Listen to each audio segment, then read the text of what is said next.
What's up guys, welcome back to another episode of Ty Talk, and today we're going to be talking about spark plugs, and more specifically the removal, check and reinstallation of your spark plug. So guys, in front of us we've got a 21mm spark plug socket, and also we've got a 22mm spanner. Now obviously the spanner just goes over the head of the spark plug socket there. I've actually modified the spanner to fit. Anyway, let's talk about removing this spark plug. So firstly, you're going to want to locate your ignition coil. In this case, I have a TWH ignition coil. You could see it just dangling there. And then obviously put your spark plug socket over the spark plug, which will be inside the engine shrouds.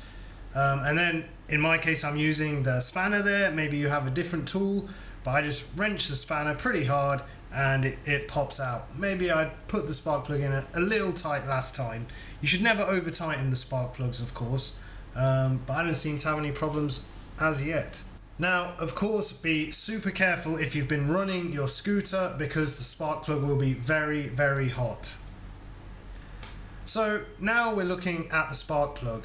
I've actually cleaned this a few times, although it's relatively old. It's probably been used for about 200 kilometers.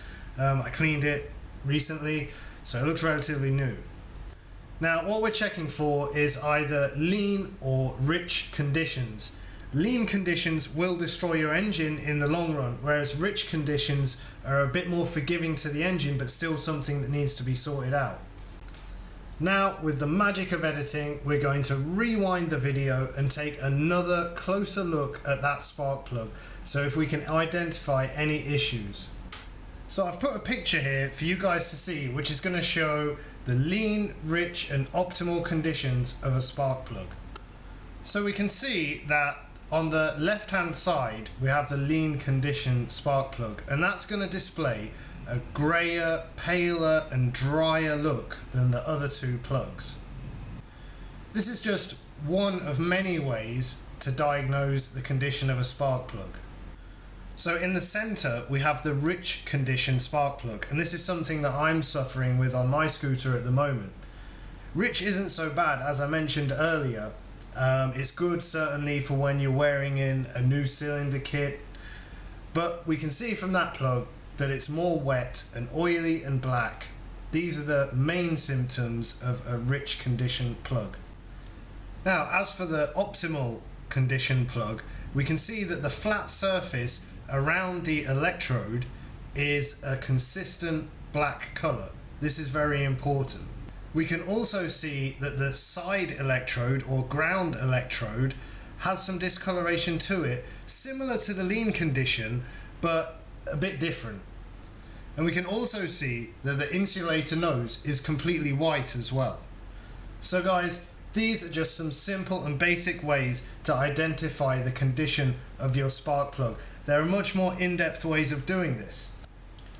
I've added a photo just here, which is going to show you a lot more details about how you can identify a good or a bad spark plug.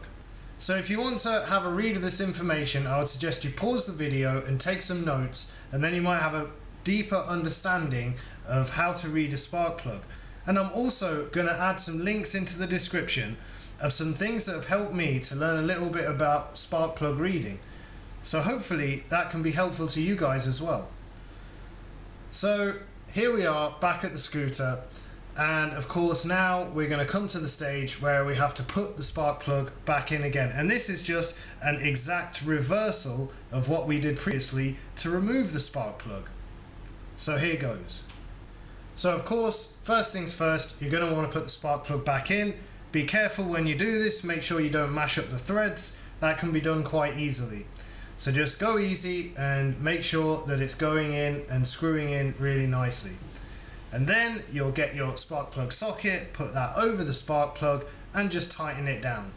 You'll notice I'm not using a torque wrench. I would advise using one. I personally don't, but if you do have access to one, it would be much better. And then of course, to finish off, you just put your ignition coil cover back over and that's it, all done. So guys, this brings us again to the end of another episode of Thai Talk, and as always, I ask you all at home to like, comment, share and subscribe for more Thai Talk two-stroke life from the land of smiles, which is also known as Thailand. And of course, if you'd like to donate to support this channel and keep it going and keep it super fresh and super cool, check out my Patreon and my PayPal links in the description below. So thanks a lot guys, I hope you've enjoyed this episode and I'll see you next time.